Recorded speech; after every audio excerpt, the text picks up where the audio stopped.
Bonjour à tous et bienvenue dans ce nouvel épisode du Lost Start and Go.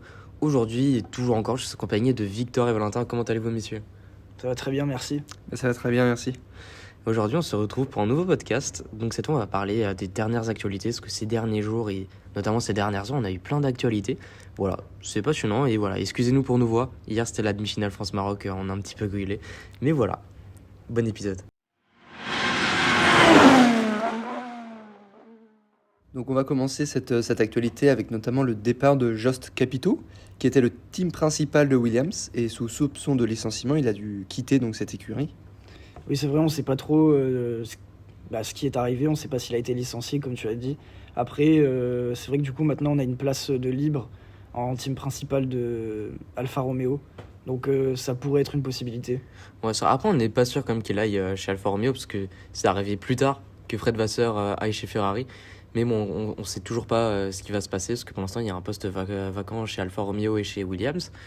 Et voilà, et puis d'ailleurs, c'est un peu dommage pour Williams. Enfin, je sais pas ce que vous en pensez, mais ils avaient besoin d'un peu de stabilité et changer comme ça de team principal tout le temps, c'est un peu négatif pour l'équipe.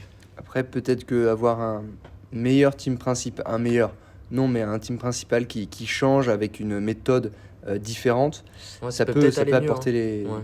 ce qui manque. Oui, parce qu'en plus, Williams, c'était pas non plus le haut du panier, on va dire. Ouais, Donc, c'est vrai qu'ils ont fini dernier encore cette année. Voilà, donc peut-être que changer, ça leur fera du bien. C'est pas comme Ferrari où on avait un peu des doutes. Au final, Ferrari, ils ont pris quand même quelqu'un d'expérimenté. Et du coup, là, on sait pas trop comment ils vont faire.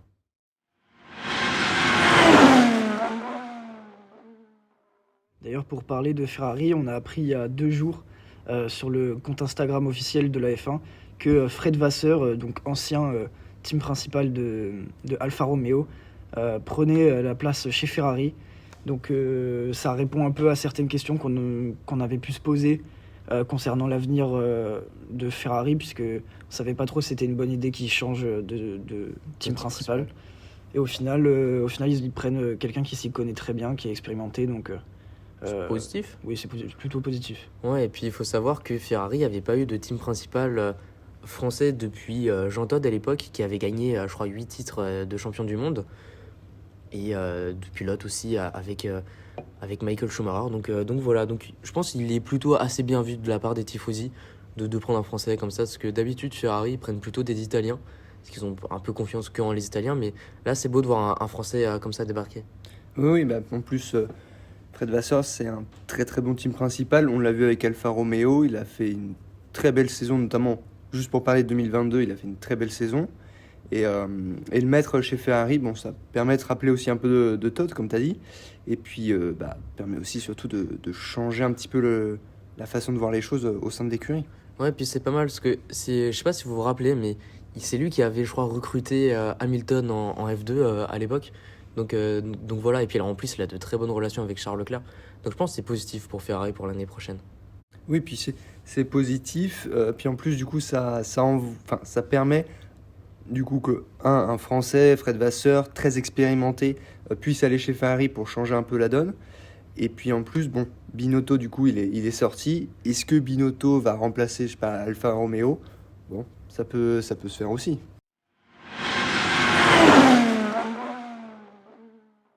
Et donc cette fois, on va se tourner vers McLaren, parce qu'il y a eu 2 grosses actualités, toujours le même jour que Fred Vasseur. C'est Andrea Seidl, qui était team principal chez McLaren, et qui devient CEO de Sauber F1.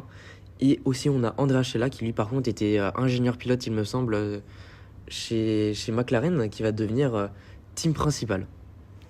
Oui, c'est ça, il était donc ingénieur chez McLaren. Ça, c'était après avoir travaillé pour Ferrari.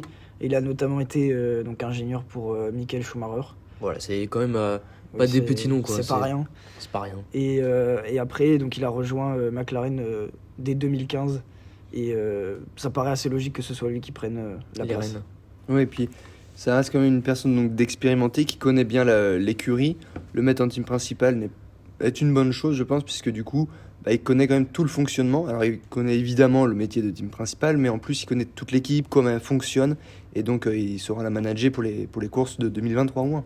Oui, et puis il reste quand même Zach Brown aussi qui lui est CEO. Donc tout ça devrait bien marcher. Puis on espère qu'ils vont reprendre la 4e place de Alpine.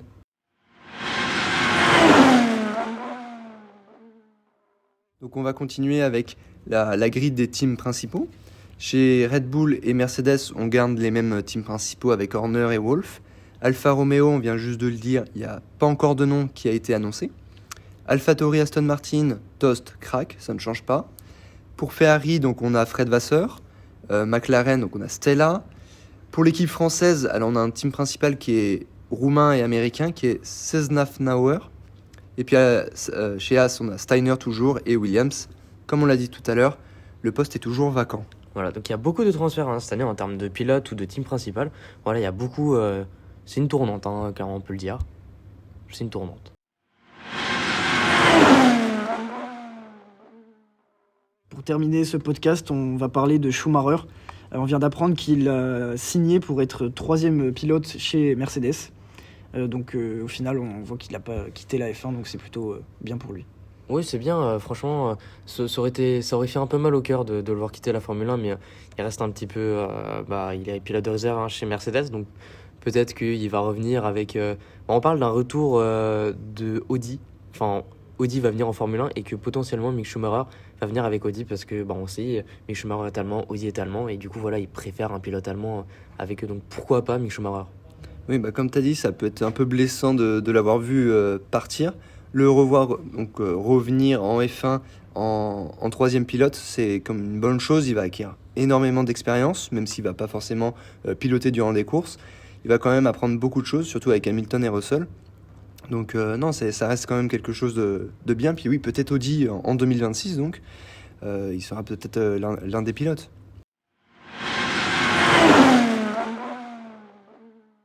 C'est la fin de ce podcast. Merci de nous avoir écoutés. N'hésitez pas à vous abonner, à partager, à commenter. Et on se retrouve après Noël. Donc passez de bonnes fêtes et à l'année prochaine, messieurs. Au revoir. Au revoir. Au revoir, bonnes vacances.